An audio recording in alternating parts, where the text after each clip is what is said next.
Welcome to Creative Block. We're your hosts, V.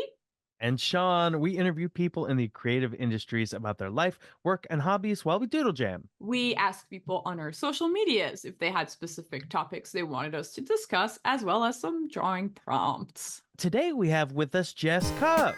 Welcome on. Thank you. Thanks you guys for having me. I'm excited.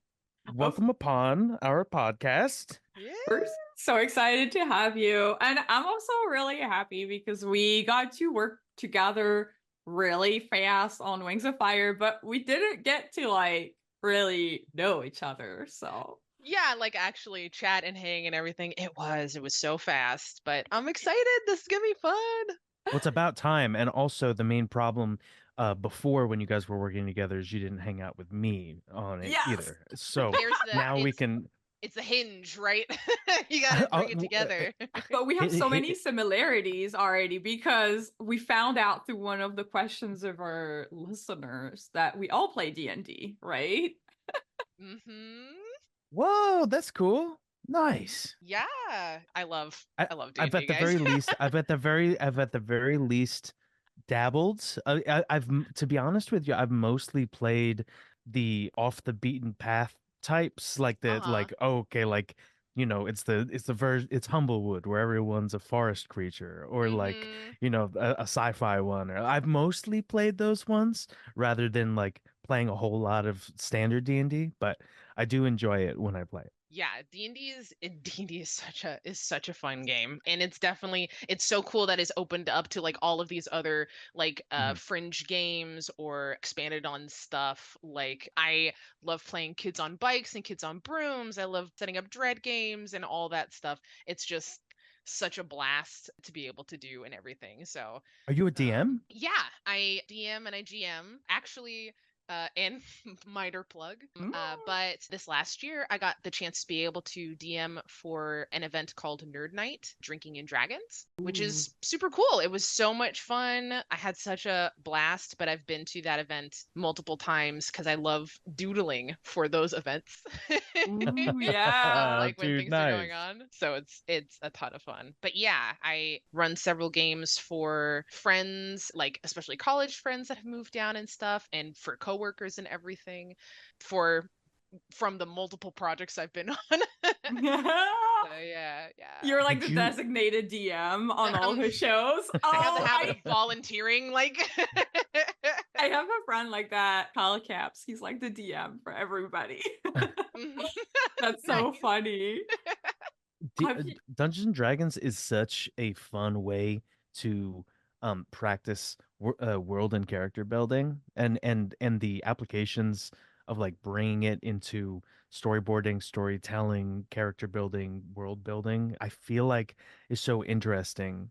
And is that something that you've made a link to, or have you used any of D&D sheets to ever figure out a character in a cartoon, that kind of thing? It's definitely, I would healthily say it's up to my storyboard and storytelling game. That's awesome. Think very much that when it comes to building, especially when you're opening up to more of a collaborative sense, right? It's something that's ingrained in being able to play D&D or any type of these heavy story based role-playing games. I like playing heavy story based. Some people really love being able to play more folks that love min-maxing and Baldur's Gate and stuff like that. And that stuff's fun too, but I like being able to build a ton of story. So when it comes to D&D, that's what I like to focus the most on. Oh yeah, storytelling and building all the fun lore and characters. You said that you played D&D with the people in college. Where did you go to college? I attended the Academy of Art University in San Francisco. It was it was a really fun time to be able to go. I had a blast. I love the city, and I met a ton of friends that have been lifelong friends now. But it was a really fun, exciting experience. So, yeah. Nice. Did you major in animation or? I did. I majored in animation. I majored in specifically 2D animation for character animating and design and stuff. So And I like to ask this question about how did you find your first gig, and how long did it take between the moment you graduated to the moment that you landed your first gig? It took a little bit. I ended up, I mean, like, that's kind of the case, is that much like quite a few folks, is that it's not instantaneous, right? When you first come out of college. So I was working as a lab tech for our storyboard, sorry, not storyboard, stop motion animation department Oh, cool. for the academy. Yeah, we ended up having a ton of different types of animation options that you could go into, especially with Pixar right across the street. Leica's Oh, coming up. Like, we right. had Coraline show up and all that stuff. So it was really fun to be able to dabble in all kinds of different mediums. And so working as a lab tech for about 2 years or so, Mm. there's an event at the academy called Spring Show that showcases all of the graduate work for everybody that is graduating, and then different folks from studios in LA or, across the pond or wherever come to the academy and see everyone's stuff. They can talk to them about internships and new jobs. They get to see all the new work and everything. But one of the helpers had dropped out, and so I was asked to come and help out, and I'm like, yeah, I've got a Saturday open. I'm fine to come.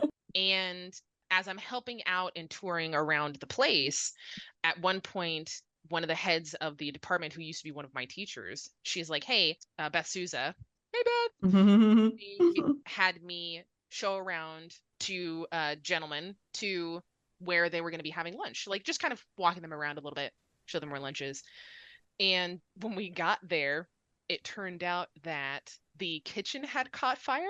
Oh, Yeah, 100% by happenstance. Like, so it was like a the grease food was fire. already cooked. Right? It Nice. was You just walk already up and you like, put the steak, from the ground on it your. was all set skewers and everything. Well, we actually had some folks come back and be like, hey, actually, lunch is postponed by like 20 minutes or so. So I was like, okay, well, do you guys want me to show you around? So I end up showing them around. They really thanked me. They liked talking to me. So they're like, hey, my name is Ken. This is Howard. Why don't you join us for lunch? So I was like, okay, cool. Lunch happens. We have a really nice time chatting. And then I just go back to work, kind of, being about, doing however. I see them taking interviews and portfolio reviews with a few students. And then Beth comes back over towards the end of the event and she's like, Jess, do you have your iPad on you? It's like, yes. She's like, okay, cool, cool, cool. Let me just, and she just drags me to a chair, sits me down, and she's like, do you have your portfolio on your website and stuff like? I'm like, yeah, I have all that up. Beth, what's going on? She's like, okay, cool, wait right here. And then she goes out, comes back with Ken and Howard, and they're like, haven't we already talked to you? I was like, yes, but I also draw. And it turns out those guys were the heads of Marvel animation studios down in LA. It's Ken Wow. Ito and Howard Schwartz, head producer and then head of the studio, head of animation. And they asked, hey, do you want to come down for a tour sometime to LA? And I was like, absolutely. Sick. That's awesome. Right place, right time. Yeah, Man. right place, Yeah. right time, And it was definitely a case of like being ready for when the opportunity arose, because I had no idea it would happen, but I was ready for when it showed up. That is so cool. Wow. And you said so it was 2 years until that happened, right? But then you were around the school because being a lab tech just kind of like kept you kind of around these opportunities. Oh, that is so cool. How was it like the first day on the job? It was it was kind of like a dream in a sense. I know a lot of people can describe it that way. It was Good kind just of dream. it was just so exciting. Like, Yeah. getting a tour of the studio was so cool. Getting to see like where folks were drawing, getting to talk to folks that were actively working on different projects that were there. I got to see, and a ton of them are now friends who had worked on like Hulk and the Ages of Smash, Ultimate Spider-Man, Avengers Assemble, which I ended up getting to work on. Like, it was so cool. That is so cool. Yeah, wow. And so you started did you start as a revisionist? I actually started out in freelance character design, to be honest. It was freelance for Avengers Assemble, working with Nick Lombardo, which was so cool. Nick's such a nice guy. But getting to do that, and then, but yeah, I actually got to work on character design first. I was doing freelance character design with Nick Lombardo, and then I was asked to do a test, in that kind of practice still going on, but got to do a test for Avengers Assemble to do storyboards. And it turned out pretty cool. But when I sent it in, they were kind of looking at it like, this is neat. This is pretty cool. I could see where you're going with it, but we were kind of looking for something pushed a little bit further, however. And so I asked very politely, I will waggle my finger. I did ask, after that, after I got sent back, hey, this looks really great, but you've got, a little bit more growing to do so far as your storytelling technique and stuff. And so I asked, hey, can I come and get some notes? Like, is it okay to ask, where could I do better? What can I do better from you guys? Is that okay? And they were like, yeah, sure. That sounds fine to us. I was like, great. I will be down the next day. So I came in and talked with Jeff Allen, who was supervising on Avengers Assemble, and then Phil, who was supervising on Ultimate Spider-Man. And both of them gave me really great advice, really great notes on where I could build, push a little bit more action, kind of go discover what I liked about pushing acting and characters and what I saw in them and everything. That's what they're wanting to see. So I was like, cool. Could I do it again? Is that okay? Can I take your notes and redo it for this test? They're like, if you'd like, I don't see why not. I didn't know that most people don't ask to do that. No, that's so true. Like, that's so true that you bring that up, because I feel like what you said, it's like most people don't ask for it. And I also didn't realize until we talked to a bunch of people that it's okay to ask for notes on a test. And I think most of the time it's received positively, because it shows that you're willing to take notes and criticism. So I think that's not criticism, but critique, I guess. I don't know, but I feel like they're either gonna not get back to you at all, or they're gonna maybe help you out a little bit. You know what I mean? And that's it's not gonna hurt. You know what I mean? Yeah, exactly. It's not gonna hurt to be able to ask, but most people asking for these kinds of tests, you can run into, sadly, some folks that may be taking advantage of you doing this kind of free work in a lot of cases. Like in my case, my test was voluntary. Like, I did this work to be able to do for them. These guys were amazing. They were wonderful to me and everything. And especially once I was able to get the position, like, I had a blast working for these guys. But yeah, some folks are unfortunate to be able to be in a situation where it's not properly beneficial for the artists to be able to do a proper test, which is never, I don't think that kind of thing is okay. Yeah. But getting the chance to go back and do these changes on my test, I duplicated the amount of work. I redid everything. I put extra effects and camera moves and all this explosions and everything into this sequence. And when I sent it back, I was like, oh, cool, done. I just felt perfectly tired for the rest of the day. I was like, all right, that's it. And then the next day, I believe, I get a call from Jeff. And he's like, hey, we got your test. This is great. Do you want to do revisions on Avengers Assemble? And I was like, yes, yes, absolutely. Because sometimes I feel like when you hear the words, you have some more growing to do storytelling wise, it can feel like, oh, you're still a few years away from this. But you were just like, hey, I have it in me right now. I just need to know how not to play safe, or when to push, or when. Exactly. There's the inclination, especially as artists, there's the inclination being like, our job is to appeal to somebody else. So your first thought is, how would you like to see this done? Not really, how would I like to see this done? And having that reminder of, hey, all of these notes that we're giving you, this is the stuff you like seeing in other things. So Mm-hmm. why not have that in your work? And sometimes you kind of need that reminder, you know, Mm-hmm. to kind of appreciate the stuff that you do know you can bring to the table, but it's also having the initiative to be like, hey, you giving me these notes, I want to do this work and I want to show you that I can do this work, you know? Yeah, that's amazing. That's so cool. Wow. And how is it going from designs to revisions? It definitely was what I was hoping for. Doing designs can be a little bit not necessarily rigid, but a lot more structured than doing storyboards, where it's much more free flowing, being able to do more sketchy lines and poses and stuff.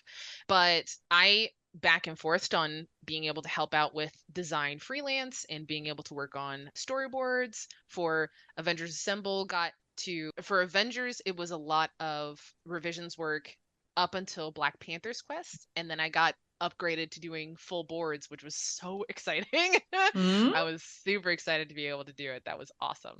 That's so cool. I feel like, and yeah, like so I it's so cool because you've gone from design, you've gone to revision and then boards and then directing. And I think like we might fast forward a little bit just so you can talk about all of these different crafts. And so becoming a director, what was the most useful things that you learned throughout all of your previous gigs? I think probably some of the most useful is being able to capitalize on staging when you're given a larger set piece or a lot of room to be able to use. You should use it. Big, bold, capital letters. Don't be afraid to have people jumping off of things. There was the joke when I was working on Gremlins, and even when I was revisions directing, is the joke I would make with one of our guys is, okay, so what can I destroy? Like, what can I blow up? And they're like, Jess, we know you're coming from superheroes. We know you're coming from Avengers, where you're, smashing apart New York City or blowing up Wakanda or whatever. Okay, this is CG, Jess. You can only blow up so much. Like, so it definitely following your gut and kind of having a natural initiative to question what we can do is possible, or rather kind of questioning what possibilities that we can have when it comes to the medium that we're working with. There's a huge difference between working in 2D and working in 3D. So really, or in CG, really kind of understanding that on top of a lot of animation nowadays is really wanting stuff cinematic, which is the kind of Yeah. stuff I love. Mhm. Bread and butter, love that kind of a look.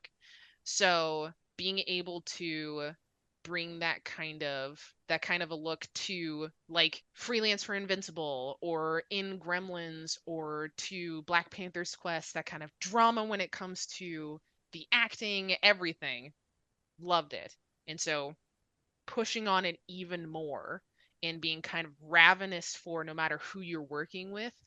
I love this technique. Can you show me what you were doing here? Can you teach me about this? From directors I had to even board artists that were under me, everybody's bringing something unique to the table. So Mhm. really capitalizing on that. Yeah, that's so true. I feel like, man, when you have like a team who's excited about like bringing stuff to the story, it's just so fun because then you just get to kind of play.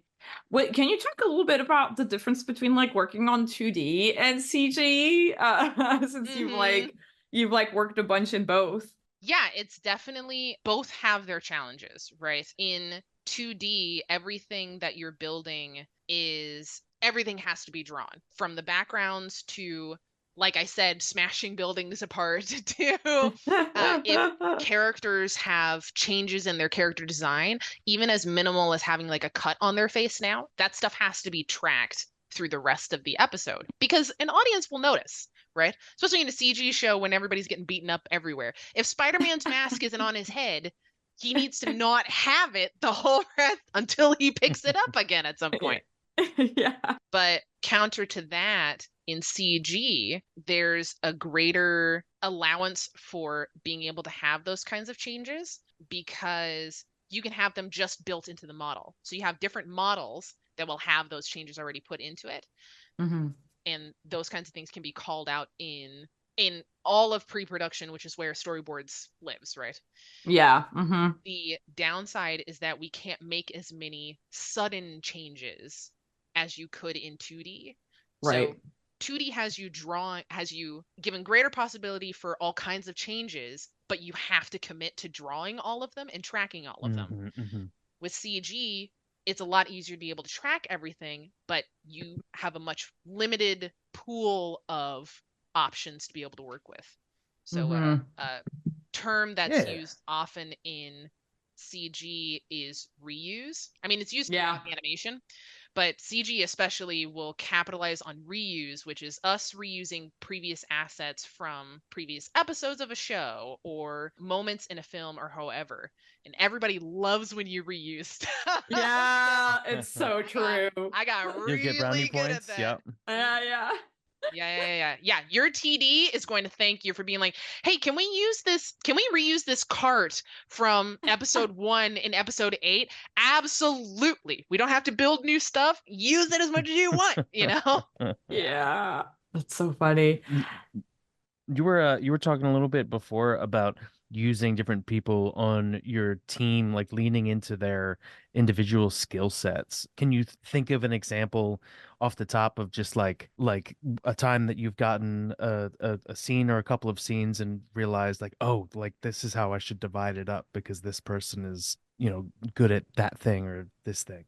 Oh yeah, absolutely. One of the shows that I was working on was a really great example is us working on Wings of Fire. So there were sections where several of the board artists that were working for me, like a great example is Amelia that was working for me, Amelia Caston. She was really great at being able to emote with these kinds of like greater expressions. Mm-hmm. So I loved seeing that kind of stuff. So I would give her a lot of really great acting moments where it came to her being able to show all of the nuance in these kinds of interactions between multiple characters or in single scenes. Like she could bring out the drama for a lot of these characters, which was super awesome. One of my other board artists, Madison Dunn, he was getting a little bit more of his feet wet when it came to boarding, but he had such an expansive view of wanting to be able to use the set. So when I prompted him, like, hey,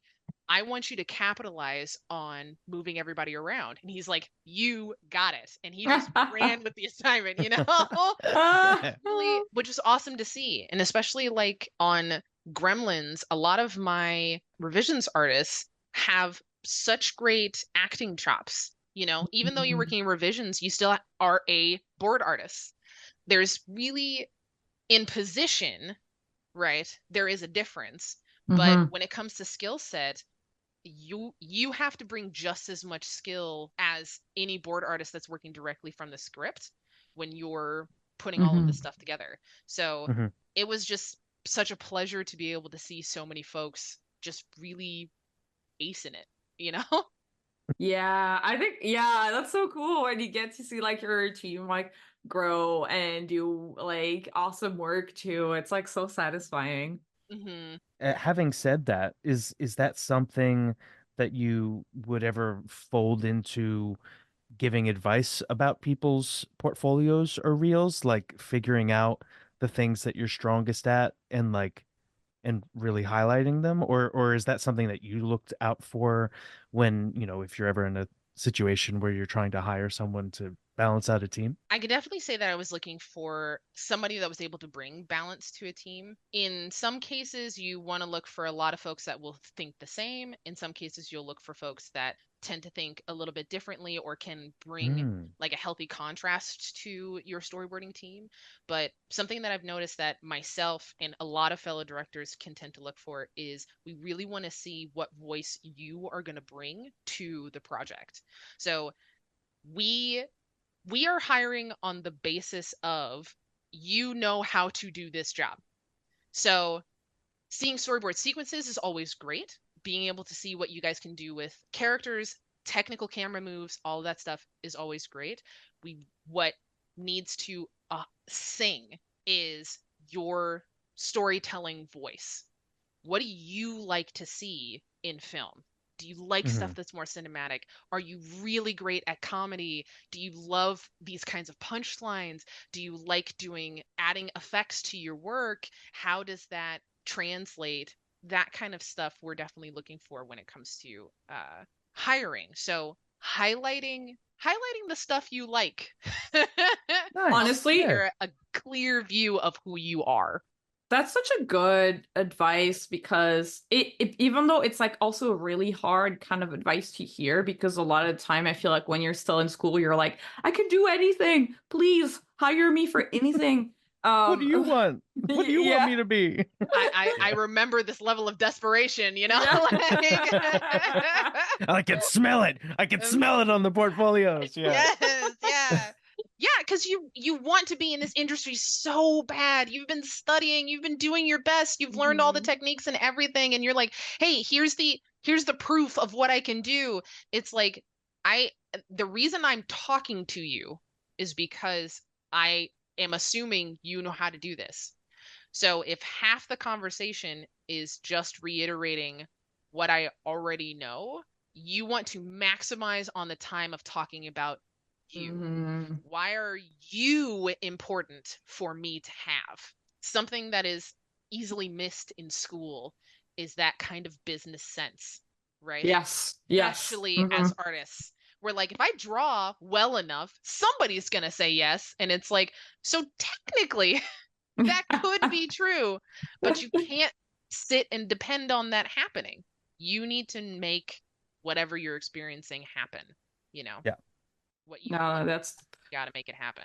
That's so true. And I feel like I've also kind of learned that all over again as I kind of ventured into like pitching ideas and having generals with execs, because they're like, so tell me a little bit about you. And you're like, oh, but then you have to give them the whole spiel of like, hey, I love, like, I don't know, Michael Bay movies and big action crazy shows. And then they're like, oh, okay, so now this can be a person that we can talk to if we have ever a project that's like a big action project or whatever. But they want to know what box to put you in. And that's kind of, I've resorted to kind of pitch myself as I'm comedy first and heart second. So people are like, okay, it's going to be funny and there's going to be some emotions if we work with that person. But it takes so much time to figure out who you are, right? Yes, absolutely. Like I knew that I liked being able to do action.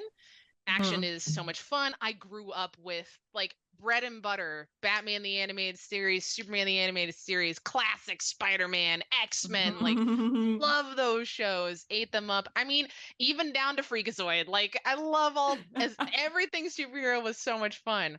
But really actually coming in and seeing how much it takes to be able to do action, I had to have a point to come to, terms with myself, being like, is this how much I want to do? Is this the kind of action I want to do? Or what kind of action would I want to do? Do I want to translate it? And how do I make it meaningful? That was something big that I still sell as part of my kind of wheelhouse. Is I like being able to add acting into action.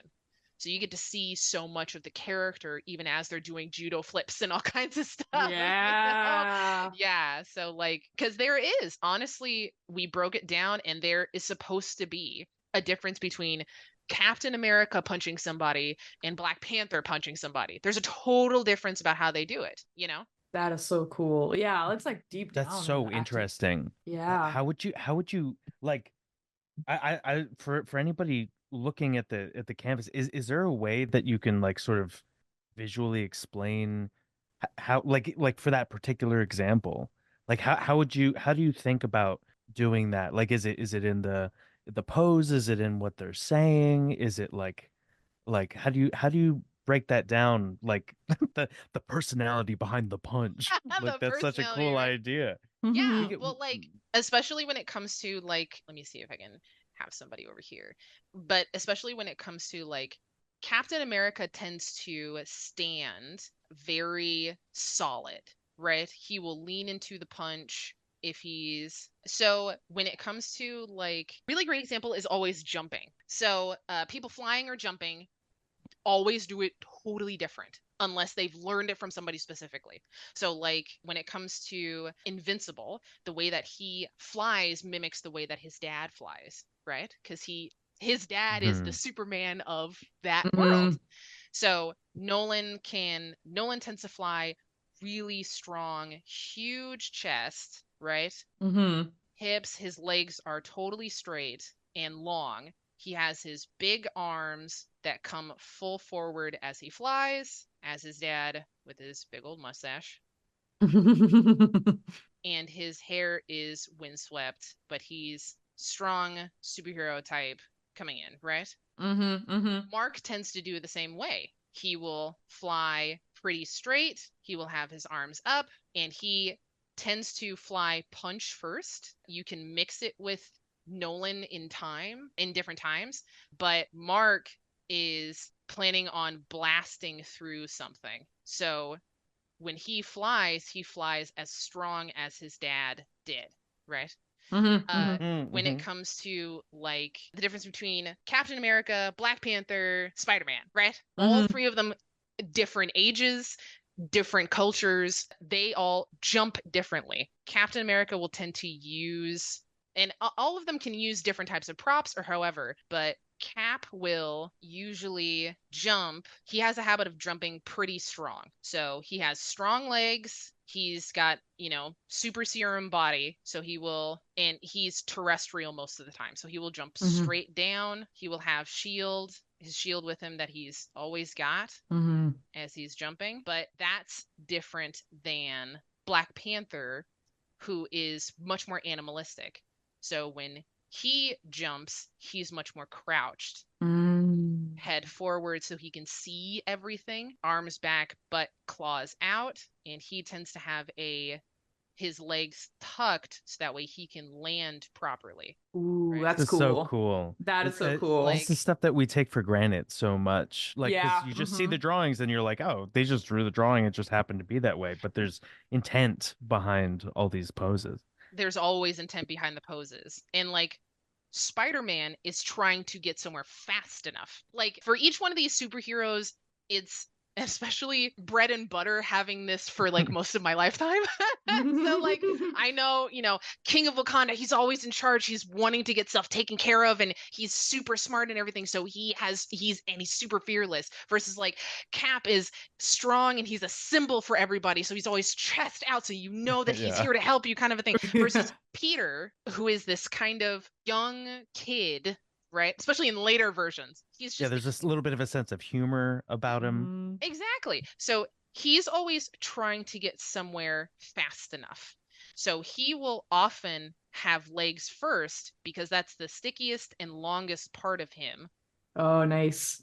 that will be able to reach something as his hands are busy web swinging. Mhm. I feel like there's so many good opportunities for him to like flopping around in precarious, ridiculous because Oh yeah, like flexible. He's flopping through the air, doing like somersaults, things like that. absolutely. I something that was super big on my social medias, and I still do it. I need to post more, but my basics were always having Spider-Man flipping. So, like, Mhm. he would often a lot of my drawings would be upside down, right? He's Mhm. got legs this way, legs here, like he's Mhm. always flipping upside down, or he's about to do like different handstands and things, because you're totally right, he is a super flexible, always trying to rush as fast as he can no matter how he looks. What's important is Spider-Man needs to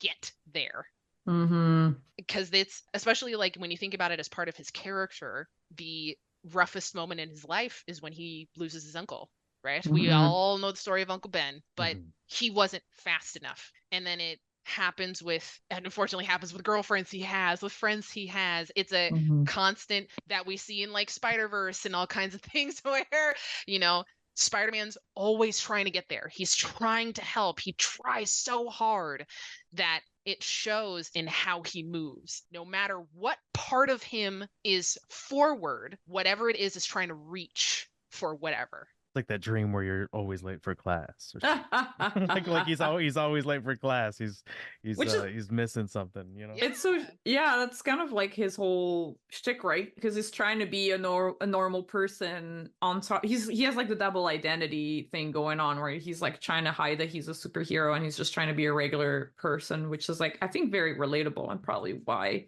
he's one of everybody's favorite superheroes. Mm-hmm. Yeah, that's... Who's especially, like, yours? Oh, I was definitely about to agree that he's such a relatable, likable hero because he is having the same problems as we're having.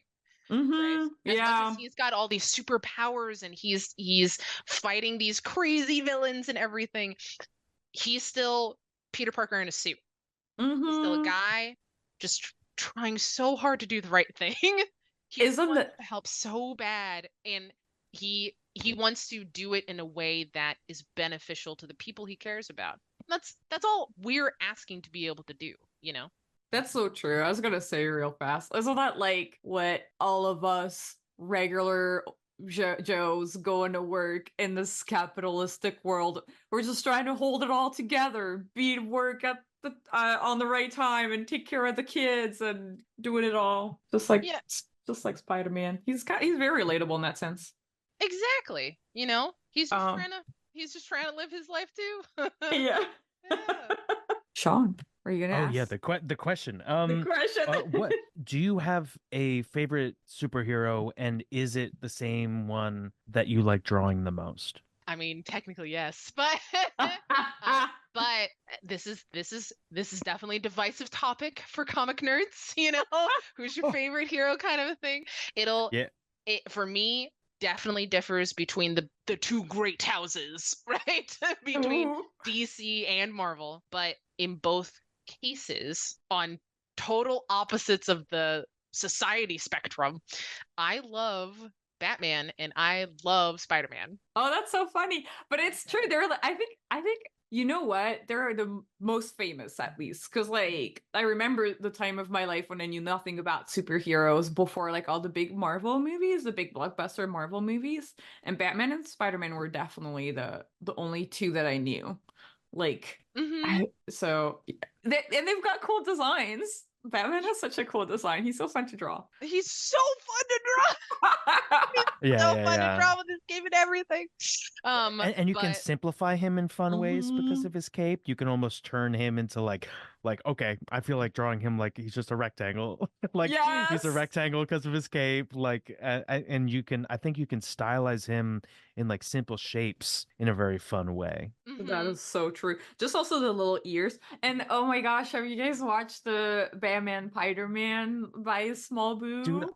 I It's my love Batman Spider-Man. it's my favorite thing ever. It's I don't think I've seen this. What is oh, this? I cannot wait to hear your Okay, yeah, reaction when you watch we'll send this. it to you. Yeah. It's like a parody, but like sort of only in that they have similar character designs, but it's like the stupidest possible things that you could do with them. And it's very loose, fun animation. It's very absurdist. I mean, when we were younger, it was like I mean, it used to just crack me up every I time. would The just animation like is so fun. yeah, I would cry laughing. It's like imagine if you had like a 6-year-old child that was like a genius animator and just animated their fanfic of Batman Spider-Man. Pretty much, that's pretty much Yeah, that. yeah. That That's sounds pretty much what it is. that sounds incredible. That sounds It's incredible. it's so funny. That's so funny. I've do you so you've worked mostly on superhero shows. Have you ever kind of like had your own ideas, characters, like worlds that you wanted to develop? And if yes, like what kind of worlds are you interested in? Yeah, I mean, Definitely with that kind of overactive imagination, you've got a ton of different worlds and folks that you've come up with in different ways. But something that I like gravitating towards is a sense of adventure. So having a world with a bit of mystery about it is always so fun because it's great to have a character that's wanting to go out in search of the mystery, even when it comes to like being able to work on Gremlins is a great example because there's a ton there. Gremlins had a ton of mystery when it came to discovering about the Mogwai and the rules and what this meant, what kind of magic is here and all of that. And you get to see so much through the eyes of Sam, where both Sam and Elle, as they're traveling around with Gizmo, what new fantastical myths and legends that they could interact with. So, I've got some stuff that I have cooking up, different ideas and things. Animation folks can be cagey about their personal ideas, kind of stuff. Sure. Yeah. But like, that's another thing that's great about D&D is that it's a whole new medium to get to explore those kinds of greater stories and adventures and stuff where you're not over, burning yourself out drawing. Yeah. Like make up new stuff, but it I don't think there's a case of turning storyboard brain off in a sense. You're always thinking about, oh, this would be super cool to have as this kind of adventure, or especially when you're listening to music or a podcast or something, you're envisioning what it looks like and, oh, I do these camera angles and all kinds of stuff.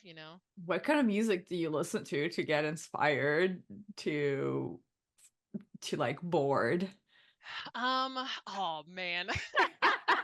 it can be so all over the place. I'm so bad about that. But I've got Spotify and, YouTube music, playlists and all kinds of stuff. Definitely during Marvel's Spider-Man, where we had Peter who's young going to Horizon High kind of a thing. I liked listening to the at the time, brand new Spider-Man PS4 soundtrack. Ooh. It just I love that game so much, but It had really good reviews. Honestly, it looks so fun to play. Incredible game, but I loved listening to that and Sam Raimi Spider-Man, and like a lot of the film instrumental soundtracks, and then especially that game, because it helps you remember the optimism and the hope that he brings just when you're down and out, stuff is crazy, you don't know what to do, it's all exploding around you. And Peter Parker, when everything hits the fan, when there's nothing else left to give, he's like, if no one can give something, I'm giving it. And it's like you just get so jazzed. Well, so a lot of the time when you're working listening to music, it sounds like you're finding stuff that gets you in the mood appropriate for that thing. Do you find yourself listening to a lot of things that are completely opposite of what you're boarding, or do you mainly like you're like, okay, I'm storyboarding a scene in a forest. Let's put on some lutes. Let's put on some wood elf kind of Definitely. I try to look for stuff that helps me envision the story much more solidly. With a lot of boarding, you're used to going from a totally blank page, perfect example what we're working with, but you're used to going from a totally blank page to drawings all over it. But the sequence is boarded in your head. So what you're trying to translate is from your head to paper, getting down as much detail from what you're imagining. So having anything that helps you clearly capture that thought for an extended period helps a ton. So yeah, listening to I love Celtic fiddles when it comes to like forest romps and adventure and stuff. I love listening to kind of cyberpunky grunge kind of stuff when it comes to labs and experiments and that kind of a sci-fi vibe. I love listening to extra heroics or that kind of fun adventure music when it comes to doing stuff for Spider-Man or doing stuff for like Gremlins or Wings of Fire. Like I love all that kind of stuff. So I definitely have it kind of fit the mood of what I'm trying to do to help me keep that thought long enough. I was hoping that you would say that you listen to instrumental music. It's a ton of instrumental. It's fun to be able to listen to songs and stuff. I just got back into listening to Scott Pilgrim versus the World. Did you guys watch that film? Oh, that's Michael a Cera good and stuff. movie. Yeah. Yeah, it's so I fun. love that soundtrack. I know all the songs from that soundtrack and stuff. Do you have So strong opinions about the new series? The anime series, I haven't watched it yet. Have you seen it, Jess? I've seen a couple of the episodes. It's definitely much more of the anime vibe. So it feels a little bit more, it's pick and choose where the acting is the biggest. Mm. Because you have some softer moments where you don't need a lot of animation. You have some bigger moments where animation is really pumped and really needed. Yeah. Mm-hmm. But I like it so far. Definitely the anime vibe. Mm-hmm. So, Are you an anime fan at all? Do you watch anime a little bit? yeah, I definitely do. Grew up 90s kid, took to anime like a duck to water. Like no, I've got tons of classics I love. Like I feel like every 90s kid, when you're a kid in the Yeah. 90s, you had Pokemon and Sailor Moon and Digimon and Yu-Gi-Oh! And you had no This concept that that's a whole nother spectrum of animation. You're just like, it's all cartoons, you know? That's so true. It's you so you can't even true. you can't even imagine that someday in a classroom a teacher's going to say, "Don't draw like this," I know. or like. Oh my gosh. Constantly. All of college was, I don't want to see any anime here. And it's like, but it's so good. I think, okay, everybody listening, put in the comments if you have a teacher that told you not to draw anime, because I want to know if the tide has turned. I want to know if now all of the old school teachers are like retired, and now it's all like millennials teaching, and the millennials are just kind of like, we love anime, you know? That's what I I wonder. know. Oh my gosh. Wouldn't it be magical? What a world. Like, So let that us would know in the be. comments your experience with drawing anime. That's so funny. Yeah, I feel like there's always like approving time. Like it once the teacher sees that you draw anime, it's like they want you to run through a gauntlet to show them that you can draw other things besides anime, or else Mhm. they feel like there's nothing they can do with you. So I always feel like there's like a little bit of like okay, like can you draw a dog walking, but it doesn't have an anime face. Can you even draw that, Exactly. Can you draw anything but like spiky hair and all Yeah. this extra? And it's like, yes. Yeah, I know what this is. Like, I'm gonna I draw an understand anime what's dog. happening. An anime dog. I feel like I remember though. I don't know if you guys have gone through this, but I feel like I do remember having to learn how to draw cartoony. Like I had to kind of like I knew the codes because I also grew up watching Looney Tunes and all of the like old school American cartoons. But when you're really trying to push things to work on a show like similar to SpongeBob or like Gumball, like you really have to, I don't know, break the models in a way that, I don't know, is its own set of codes. It's just a tangent. I'm just going on my own little tangent. I think That's all that's right. definitely like I think that's definitely valid because I remember having to be able to learn to draw specifically cartoony, which was fun in its own way, but I guess it's really easy to not realize you have to apply a different thought to Yeah, being right? able to draw like that. You know what I mean? Like Mm-hmm. Just a it's whole new set of definitely rules. it's absolutely a whole new set of rules. Like the difference between drawing like The Simpsons, drawing like Dexter's Lab, drawing Mm-hmm. drawing like Adventure Time. They're all 100% different styles of like Cal Arts rubber tube or like the Fleischer style or even like through the eras of Disney, you don't relate to Snow White is not drawn the same as Ariel. You wouldn't Yeah. think that. You're like, it's all Disney. It's like, it's not. It's not the same Disney. It's very different. The Very faces were, different. yeah, like the eyes are so much smaller and the proportion in the face are so different. It's so funny. It's so true. I love that Yu-Gi-Oh that you just drew. It's amazing. Yugi.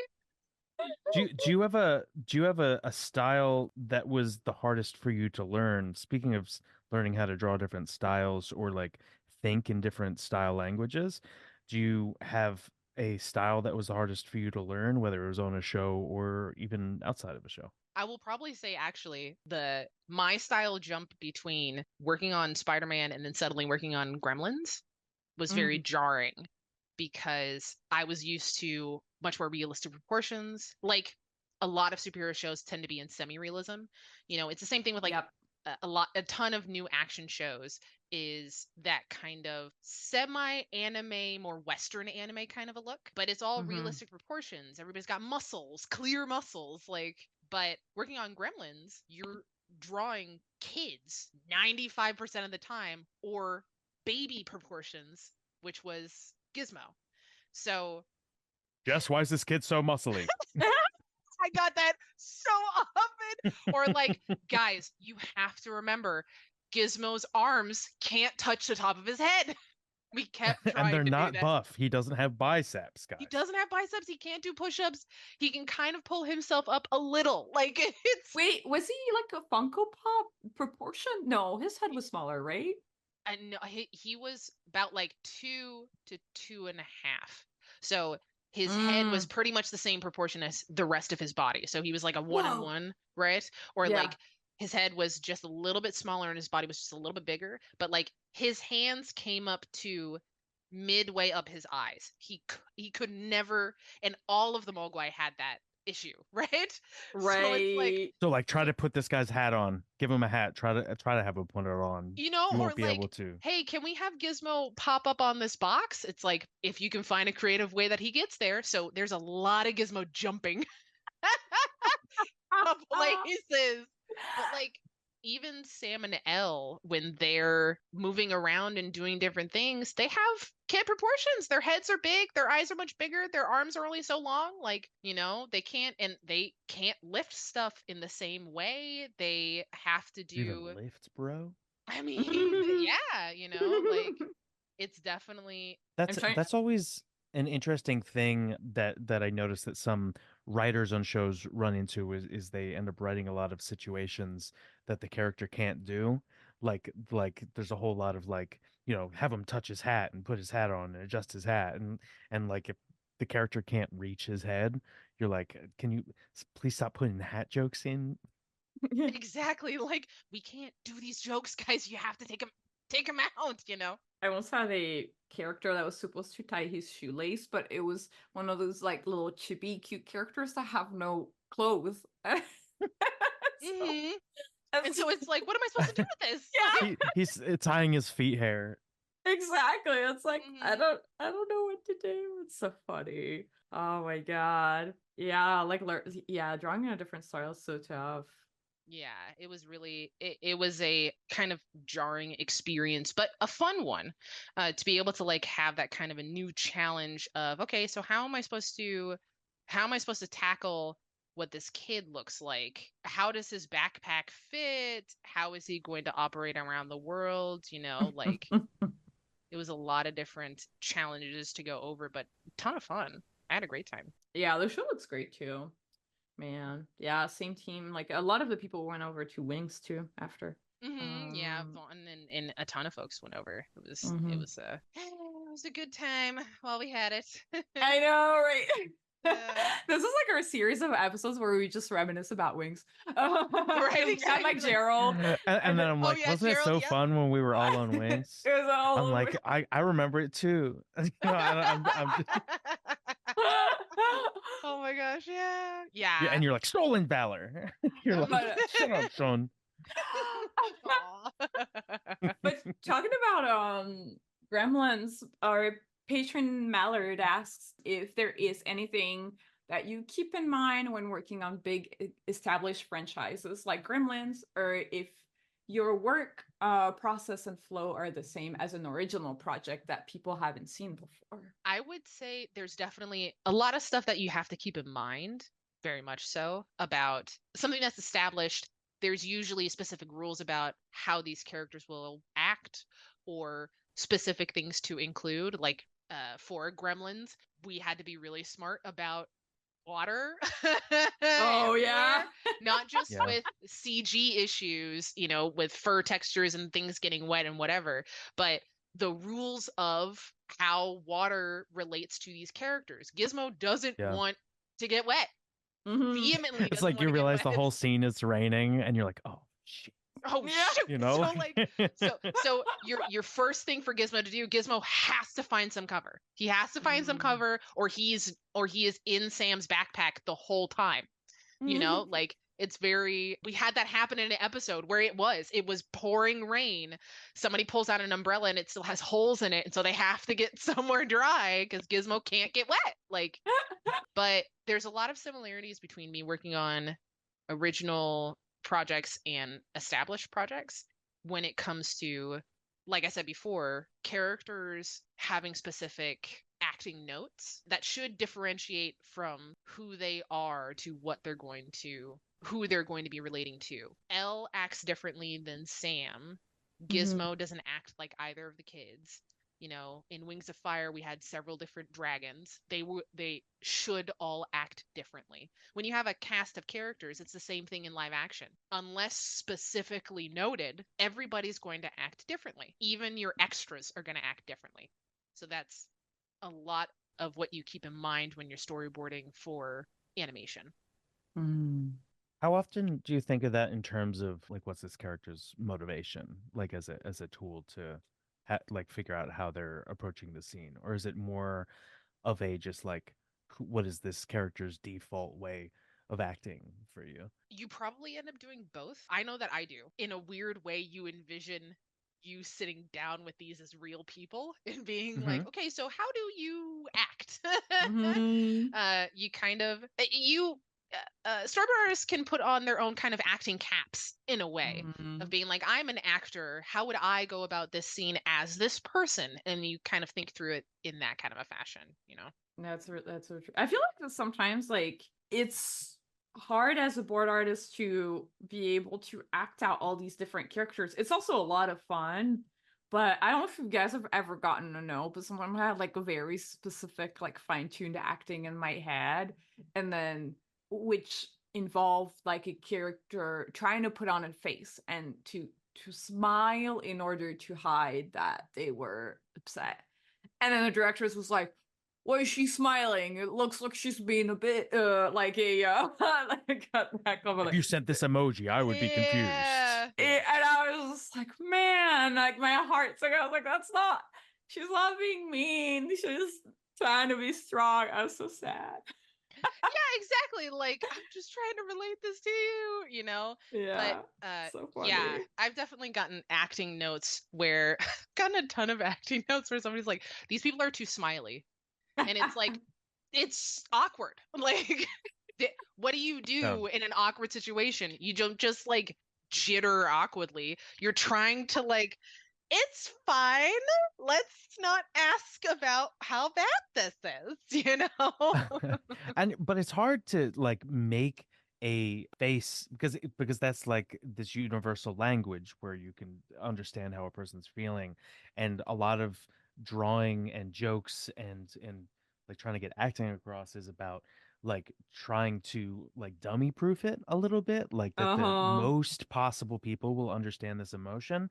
How Yep. often when you get a note like that, do you try to figure out a way to save that, or do you always completely pivot? Like for instance, like if you had a character who was smiling, kind of gritting their teeth through a situation, do you pitch a version where they have a little bit of an eyelid twitch, or like a little tear in the corner of their eye but they're smiling, or like do you ever try to save it, or most of the time do you just like all right, different route completely? I guess it definitely depends on the character, but I will try to. I like being able to put in that kind of subtle acting. So having those Yeah. kinds of like eye twitches, or like somebody kind of like rolls their shoulders a little, or Mhm. somebody kind of has like a little bit of a hot foot trying to be like, I want to get out of this moment, you we, know? we cut to the Mhm. Arthur fist, like you just cut down there with Just the fist at his side. yeah, I'll just just so insert this shot. yeah, right. It's like, but I like one of the things that I feel proud to say about my own work is that I love being able to do really nail facial expression. Mhm. So I like having characters talking, characters being snarky, characters, sweating it out or being inquisitive or however. That's a lot of the stuff that I love doing. So pushing that kind of subtle acting. I've definitely grown throughout my career being able to push it the most, but that's one of my favorite things to be able to do. And, no matter the situation, if we have a close up of somebody's face, I like having that level of clarity that you know what they're thinking. I'd like to see an animator competition where the prompt is given it's a like a super complex emotion, and then three people have to take the same like model or the same face and try to draw that emotion. Oh. I feel like that would be interesting because people Yeah. draw those emotions very differently. I feel like that would be funny to That's see. so true. That would be super neat. Yeah, definitely. Because, you get that from like different comic artists too. Like anybody that is drawing a person or any character, right? Even like down to, even across to like animal characters for like, Fox and the Hound or all kinds of different comics or however, like even to Gizmo, you know, Mhm. this little guy has a huge range of emotion he does, right? And you want to bring that out. So seeing how different people would treat the same character doing different things would be super cool. Yeah. Yeah, that would be fun to see. Because I do feel like, you see that in directors as well, how they choose to portray like tragedy or comedy, and everybody has a style to kind of elicit these emotions in their writing, but also in their characters. We have a question from Ink KG on Instagram who asks, "What's it like directing, and did you have a favorite project that you enjoyed directing?" So I guess maybe can you tell us a little bit about like the day-to-day of a director's life? Well, the joke is that you have a ton of meetings, but but it's about half, I will say a healthy half creative and then the other half is managerial. You're in charge of a Mhm. bunch of folks that are trying to do their jobs really well and trying to build the story that you are trying to build with you. So Mhm. wrangling in that kind of collaboration is part of the job. Also helping to steer the ship, as it were, with your own creative process and what you like to see is also part of it. So, like, average day to day would definitely depend on the project, but for the most part, you're talking between relevant departments. You're having, especially for story, you're having a breakdown of this is what we need to tackle. This is what we're trying to get from the scene. Here are your guys' sections.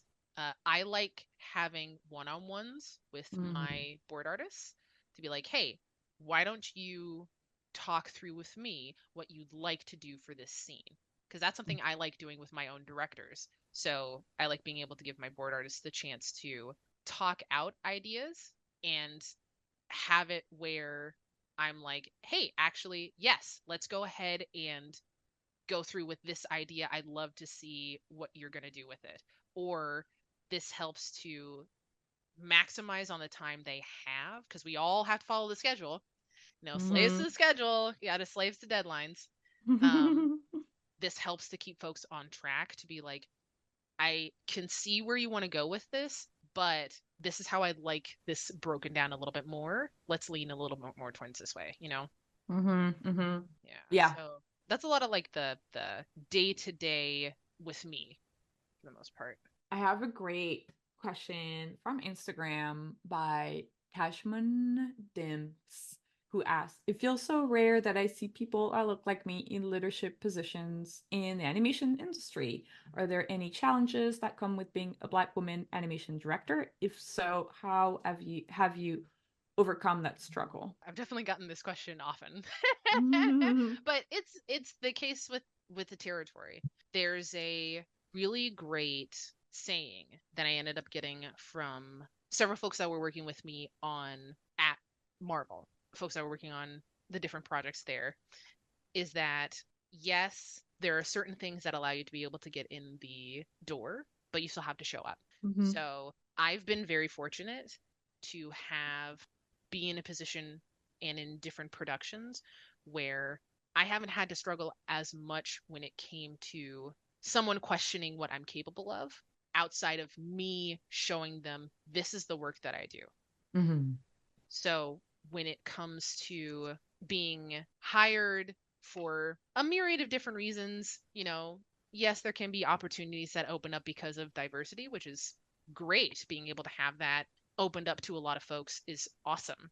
Doing the job well Mhm. is going to be what allows you to shine the most and to really push past those kinds of barriers that you could possibly come up against. In my case, especially being female in action, Mhm. I love this kind of stuff. So that is what I wanted and did bring to the table is, hey, I love seeing these superheroes kicking butt and taking names. I love adventure and seeing the world and being able to open up with these stories. Here's my work that reflects that kind of stuff. And they're like, Mhm. wow, this work is great. And that's what I want somebody to focus on. Mhm. hmm Yeah, that's amazing. I do you feel as though like working remotely has altered any of that, like them seeing the work before they see you sometimes, or do you feel like it's pretty much the same because they whatever can see your name and whatever? I think that it's changed the game a little bit. A lot of folks will see your work before they actually see you, which means that your Mhm. work really needs to shine at that point. Mhm. Sure. But when it comes to you being able to collaborate with somebody else, that's what when you show up at that point, that's what you really need to bring to the table. Yeah. So remote work has had its own challenges with being able to Mhm. collaborate a little bit more with Sure. other folks, but it's had its own perks as well. And I'm someone that really likes being social. So I like being able to put forth the effort of like, hey, just checking in with you guys. How are things looking for revisions? Do you guys want us to be able to take care of that? Hey, just checking in about my sequence to let you know, my director or supervisor director, whoever, this is what I'm working on. I will have it to you by this point. That will meet deadline. Great. That sounds awesome. It's just a little bit extra effort to chime in with folks, Mhm. but that's been more of the major challenge is keeping hmm up with that level of communication. Sure. Well, that's a very thoughtful answer, and I want Mhm. to pivot to something slightly less serious. I have a prompt for us, Okay. and I want to play this game with you guys. If you go to the next page, the prompt is awkwardly flirting with your crush, but your mouth is numb from the dentist. Oh my god. Oh my god. So I figured maybe we all draw ourselves. Ah! Okay, cool. Okay, okay. That's is that so okay? funny. Let's Yes. see how this goes. Let's see how this goes. Uh, Let me see. And we all draw ourselves trying to flirt. That's so funny. Man, it's now on the spot thinking through, it's how would this hard, yeah. person do? I mean, you can always do something and erase it. It's all right. Mhm. Or a little improv bit on the pod. Mhm. I'm gonna reload the Jamboard. It's this like this is right. one this one is for all the people watching on YouTube. Yeah. Yeah, if you're listening on Spotify, make sure you check out the pod on the YouTubes. I Let me see. We have a question from Joe Benson while we're like drawing all of this, who asks, well, he asks about Invincible and if it was difficult, because you didn't design for Invincible, you designed for a previous show. On Invincible, you did boards. Yes, I did boards on Invincible. Invincible was definitely its own interesting challenges. Because, yes, of how established the characters were, but how what I really love about Invincible is how purposeful the action is. Things that are happening in this world happen in history. It's much different than working on Avengers, where, yes, we blow up New York like every other episode. But everybody seems to just forget about how dangerous it is to live in New York with supervillains everywhere, or like Norse gods coming in with giant ships, or however, you know. In Invincible, all of the heroics and all of the action affects these characters and who they are as people, how they relate to their friends. The greatest example is the hero of the story is Mark, who through him becoming a superhero, realizing things about his family and about heroism in general across the world and how it's handled, he starts to discover how he wants to relate to it and how it will affect him. Certain levels of trauma and drama that happened to him in his life. That's so fascinating, but challenging to tackle how much gravitas that has. So I really liked those kinds of challenges because I hadn't explored that before in an assignment. Yeah, it's so cool. I feel like there's just so much there's just so much like drama to explore and like complex themes in Invincible. God, this prompt is killing me. I was thinking about like indicating something if you can only use the eyes to do it. And like, because we do rely on mouths a lot, but you can also tell what someone is feeling by their eyes a lot of the time. It's just more subtle. So I think that it's it's a little difficult, but This is very cute. I love that you have hearts on your cheeks, Sean. Like you just gotta like went all out with the makeup for this one. yeah, I'm figuring out, do I want hearts in my eyes or maybe hearts on my cheeks or the way I'm gonna go. I was trying to figure out how I want to. While we keep drawing this crazy prompt, we have another question from YouTube. At Nova_Scotia has asked about two things, but I'll go with the second question first. Who in your life has been supportive through your art endeavors? I think that's really a really sweet question. Yeah, that's always a sweet one. My mom, my late mom, was the biggest supporter in my life when it came to investing in art, especially my decision to be able to go to college and everything. My dad was really supportive, and it stinks that there's a lot of folks whose parents aren't as supportive about getting into art. I was super fortunate. And my grandparents, especially when I talked them through, this is what I really love.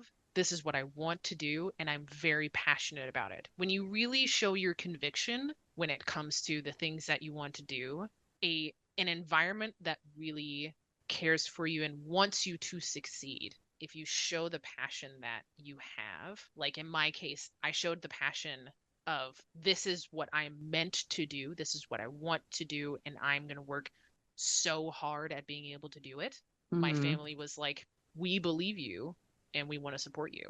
And that meant the world to me. It was really amazing to be able to have that. That's so sweet. You know, now I've got my husband. We're gonna celebrate our 1 year anniversary, which is gonna be let's go. Yeah. But I have my husband and his family that like me coming down for that tour to Marvel and being able to be here as I'm trying to find a house and stuff. His family was like, "Hey, you can come stay with us and we will help you as you are figuring out this animation thing." I'm like, this is awesome. You know? Oh, that rules. That is so cool. I had a really great support network, and I'm so grateful and thankful for the people that I have in my life. Wow, that's so sweet. I love it. I could go through like a long list of people to thank, being able to thank my brother for helping me out, like all of this extra stuff, you know? Oh man, yeah. Yeah, it's so true because support doesn't only come through just like encouragement or like money, but it comes through all these little things with like, oh yeah, we can like kind of like show you around town or like welcome to this new place that you don't really know or like all of these sweet kind of like other fun ways of making you feel like you're at home and like welcome in a new uncharted space. And I feel like we can kind of go over that last question from Nova Scotia because we kind of hinted at it at the beginning of the episode, but they say that your artwork heavily reminds me of D&D. Have you ever played a campaign before? Obviously you have, but like To answer that, yes. Yeah, if people looking at my stuff end up seeing my paladin, actually, that I've been for 9 years, I think. She's the best. She's my favorite person. But like everybody falls in love with their D&D characters. So But true. yeah, I love being able to play D&D and like especially mentioning those kinds of alternative storytelling games like Kids on Bikes and Dread and different stuff like that. I love all that stuff because it gets your storyboard brain going, it gets your juices flowing about it where you're thinking of how would this character react to what's happening to them? What do they Hmm. think is important? What happens if they're not successful at something, you know? Yeah. Do you feel like you play characters that are similar to you or like the opposite of you? I probably play a lot of characters that are similar to me, I will say, in the vein of I play a lot of characters that really have a strong drive to succeed or to be able to help someone or to be accepted by their friends to show that they care. I have a lot of characters that tend to do that. I have a monk that she's she's a bit of a goofball. She drinks a little too much, that kind of stuff, but she really tries to help her friends. She really wants them to be safe and be taken care of. And so she kind of makes that a little bit more her job. Even in NPCs that I'll build for different games for friends or however, I'll have those kinds of things in NPCs is that kind of drive to succeed, even in villains, Oh yeah. where you get like, no matter the cost, because my need to succeed is so much more important, that kind of stuff. Mm, I Yeah. love that. Yeah, that's very heroic. Super heroic. Yeah. Yeah. If there's an excuse to be a fantasy superhero, you know? Yeah. Yeah. I feel like I always play like lunatics. But that's like the comedy in it, right? Yeah, I'm like, I Do don't something know. fun. Like, I love being like a tool who's just Yeah. like a goblin or something that's just like I I like giving myself like big faults. Like I just play like a big drawbacks to my character that affect my performance. So like in the last one I played, we played a sci-fi one where I was a character who was a gunslinger, but the twist was that I'm a cyborg and my head is a gun. And but but in but I get sick a lot. And then when I sneeze, my gun just goes off. So like we'll be in the middle of like trying to sneak somewhere or like whatever and like and my gun goes off and it makes everyone laugh and whatever, but like and I always had my voice changer and it was queued up with gun noises so that I could like sneeze and like shoot like a big shotgun blast and they could all hear it. But that's I like amazing. I like that kind of stuff where there maybe you have a powerful character but there's like a funny way that they are dysfunctional. That they're kind of translated and stuff. Mhm. Hmm. Oh, that's fun. That's fun. I love that. Man, yeah, that's so fun. Wow, those drawings are really coming along. This is definitely, this is great. It's so scary. Such a scary page. If anybody at home listening wants to try the prompt too, I would love to see what your drawings look like. And if you're a Patreon on the Discord, I want to see those drawings. I want to see you try this prompt along with us. Again, it's awkwardly flirting with your crush, but your mouth is numb from the dentist. It's just funny to think of because it's definitely a little bit of body acting, right? Where you're Yeah, for like, sure.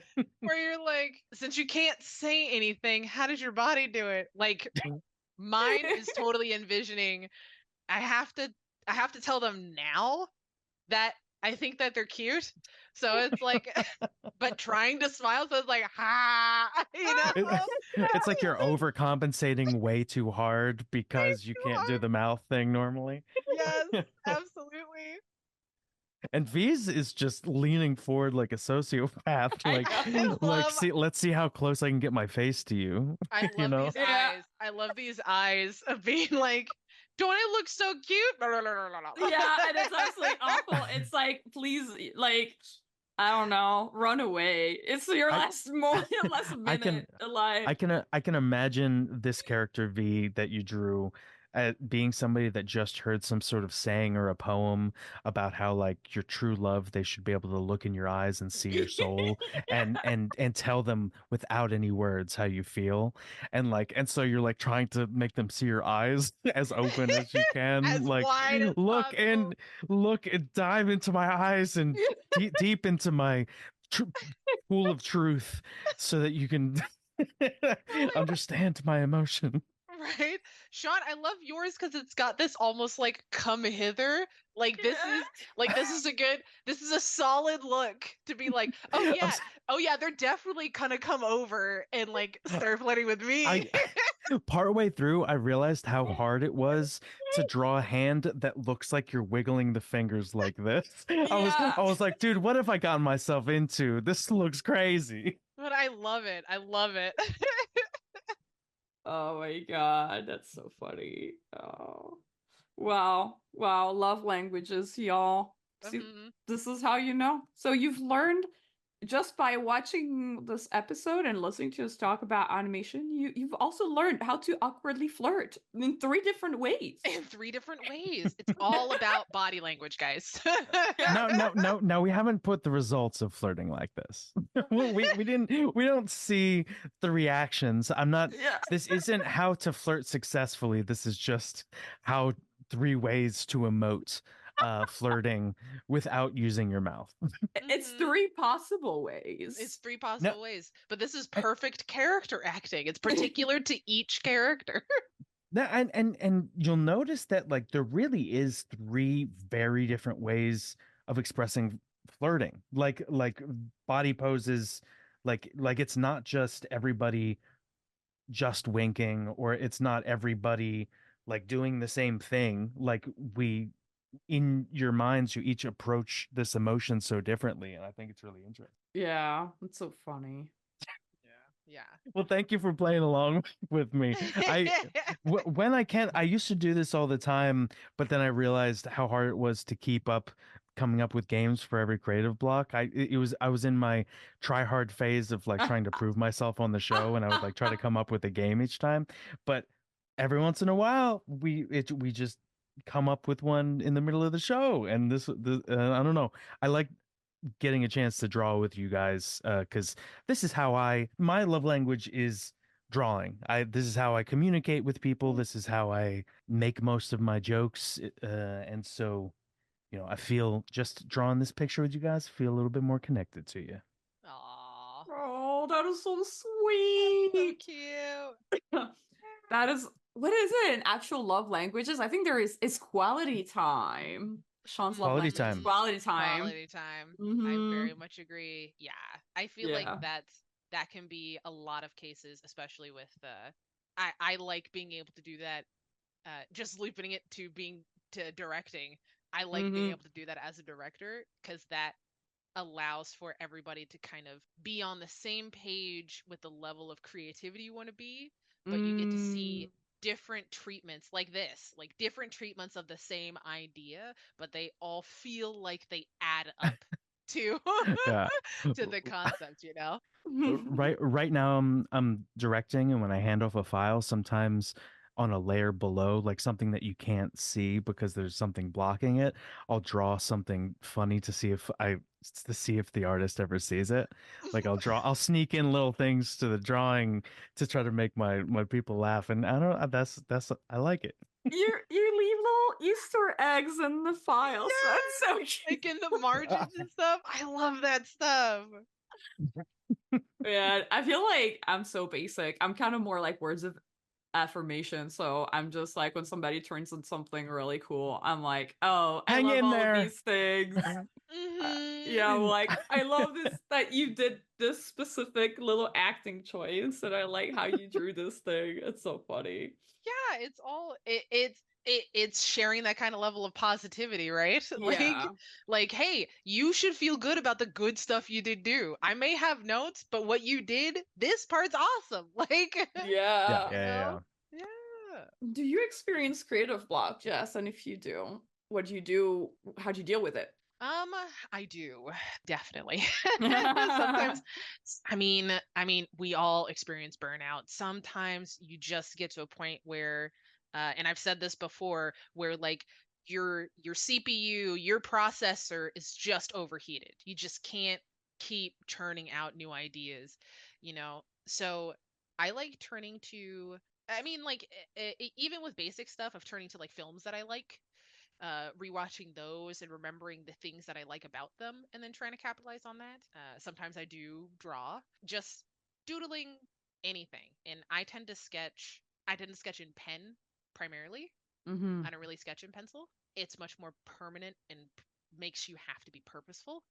So I usually work that way when it comes to my thumbnails, when it comes to personal sketching or however. But sometimes I just do a new storytelling hobby. Like I like writing stories with friends, or I use prepping for D&D campaigns to kind of just get creative juices flowing, you know? I think that it's very healthy to Mm-hmm. have alternative creative hobbies where you're not doing your usual job. We like this is our job, you know? So we're Yeah. doing this day in, day out, and when you come home, just like a mechanic, sometimes you don't want to work on a car. You know, sometimes you Mm-hmm. just want to come home and watch TV. You don't want to do, even though you love it, sometimes you don't want to do it in your spare time too. And Mm-hmm. so having a different outlet is great. It's super healthy for you to have, even like working out and doing, you know, socializing with friends or however. But one of my favorites is to write or do an alternative medium. So, like doing, you know, creating minis for games or just sculpting on my own, working with traditional mediums, or just writing. Yeah. It's all great. Yeah, yeah, yeah. I love that too. I feel like, yeah, it's a nice way to kind of like stretch your legs a little bit. And feel like you don't feel too guilty for completely giving up on on the drawing during the blog because you're still being creative. Yeah, exactly. You know, like it there's been different pieces of advice that have all kind of sounded the same that I've gotten, and it's if you are doing something else, your mind is working through the problem that you're going through in the background. Hmm. So if I hit a wall with boarding, which I've done plenty of times, it's not a perfect process. You don't just get the script and you're like, okay, cool. I did the exact thing I wanted. Everyone says yes, and it goes right through, you know? Sometimes you're doing it multiple times or you don't understand 100% what your director is trying to get you to do or what the writers or supervising directors trying to get you to do. So you got to take a step back, go do something around the house, go write in your spare time, listen to music, do something else actively. And then suddenly you have that moment where you're like, that's what I wanted to do. And you Hmm. come right back and you just blaze through it, you know? hell Hmm. yeah. Yeah. So true. That's amazing. Yeah. Do you have anything that you want to plug? Well, I mean, it's been announced already, so the second half of Invincible season 2 is going to be coming out soon, which is super exciting. That's where you'll be seeing some of my drama, which is going to be great. Yay! If no one's seen it already, definitely watch Gremlins: Secrets of the Mogwai on HBO Max. Oh gosh, I love this show so much. Let's see. Do I have anything else to plug? That's the downside of animation, is that you have NDAs you remember, and it's like, has anyone Oh, said no. anything yet? Has anyone talked about this yet? So there'll be stuff coming down the pipe in the future pretty soon. So you'll be seeing new stuff from me, definitely. But yeah, if you guys check out some more of my stuff on different socials, it's EV Enchantress, EVI Enchantress, all one word, on pretty much everything. And or you can visit my website, jesscuffart.com, to see different boards that I've done, everything from Avengers Assemble to, speaking of D&D, Legend of Vox Machina, to Legion of Superheroes, Gremlins, Secrets of the Mogwai, all that stuff. And, watch more cartoons. Yeah. So we get to do more of this stuff. Yeah. For real, for real.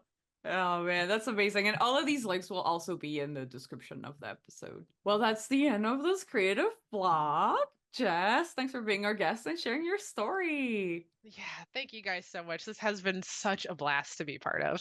So much fun. And it was awesome getting to draw with you. Thanks to our listeners for also maybe drawing with us, potentially, if you guys do it. But we're thankful to the people that can't draw either.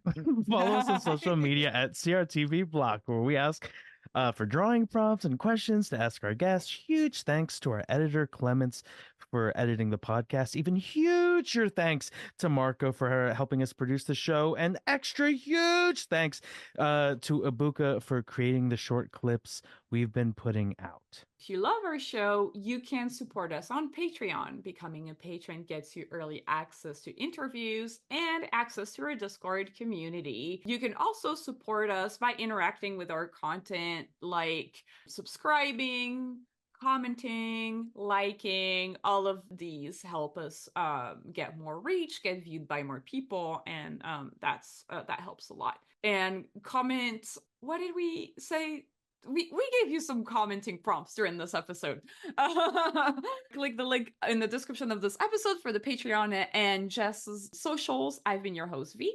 And I was Sean. Keep being creative, and we'll see you next week. Bye. Bye. Bye. Bye. Bye. Bye. Bye. Bye.